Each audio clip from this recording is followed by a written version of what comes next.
Hi, welcome to Beyond the Map, a podcast about travel, self-discovery, and the beauty found between destinations. I'm Francesca Page, and each week we'll explore the meaningful moments, mindful rituals, and hidden details that make every journey a little more human. Welcome back to Beyond the Map, a podcast about travel, not just across the world, but within ourselves. I'm your host, Francesca Page, and every Thursday we explore the journeys that shape us, the ones we plan and the ones we never see coming. Today's episode is deeply personal. It's about becoming a NICU mother, raising a now healthy, thriving 7-year-old, and what it's like to still be navigating my own body all these years later. Because sometimes the journey doesn't end when the crisis is over. Sometimes it just changes.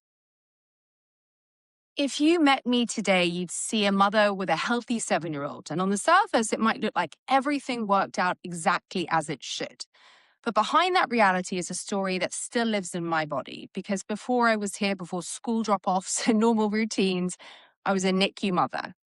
And even now, I'm still dealing with ongoing ovarian issues, cysts, the kinds of things that remind you over and over again that your body has its own story to tell. So this episode is about both timelines, who I was then and who I am now.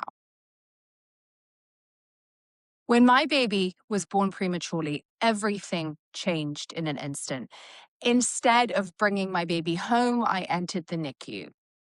And if you've been there, you know it's not just a place, it's an emotional state. It's walking into a room filled with machines and monitors and realizing that this is now your version of motherhood. And it's learning to read numbers on a screen instead of cues from your baby. It's celebrating things like oxygen levels and weight gain and things most parents never have to think about. And it's living in this constant tension between hope and fear. And I remember feeling like I was in between two worlds. Not pregnant anymore, not fully home with my baby either, just kind of suspended. And yet somehow you adapt, you show up, you learn, you love in a way that is fierce and protective and deeply present. And here's the part that feels almost surreal to say now. That tiny baby in the NICU is now a healthy 7-year-old, running around, laughing, living a completely full life.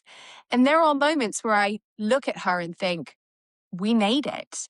But making it doesn't erase the experience. It doesn't erase the memories or the imprint it leaves on you as a mother. The NICU changes how you see risk, how you see control, how you see gratitude.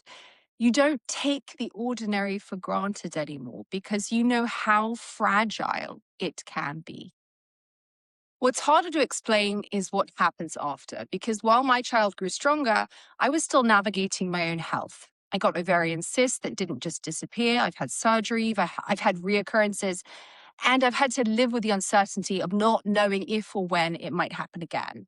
And it's a very different kind of challenge because it's quieter, it's internal. It's not the intensity of the NICU, it's the long-term relationship with my body that feels unpredictable. And there's a strange emotional contrast in that. On one hand, I feel immense gratitude. I have a healthy child. But on the other hand, I'm still dealing with my own physical struggles. And both of those truths exist in tandem at the same time. I think one of the biggest things I've had to learn is how to rebuild trust with my body. Because after everything, cysts, surgery, premature birth, it's easy to feel like your body has let you down. But I've started to shift that perspective. Instead of asking, why is my body failing me? I try to ask, what is my body carrying? What has it survived? This body carried life. This body endured surgery. This body continues to keep going even when things aren't perfect. And maybe trust doesn't mean certainty. Maybe it just means staying connected even when things feel hard. If there's one thing this journey has taught me, it's this. Life doesn't always resolve in a neat, finished way. You can have a beautiful outcome, a healthy child, and still be in the middle of your own healing. You can feel gratitude and frustration, relief and anxiety, strength and vulnerability. And none of that cancels the other out.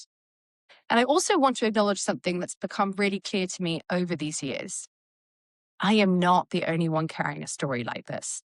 There are so many women in my life, people I love deeply, who have faced their own versions of this journey. fertility struggles, loss, complications, the kinds of things that aren't always visible but shape you in a very lasting way.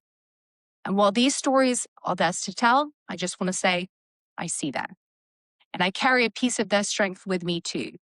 Because even when these journeys feel isolating, they're not. We're walking different paths, but we're not walking them alone.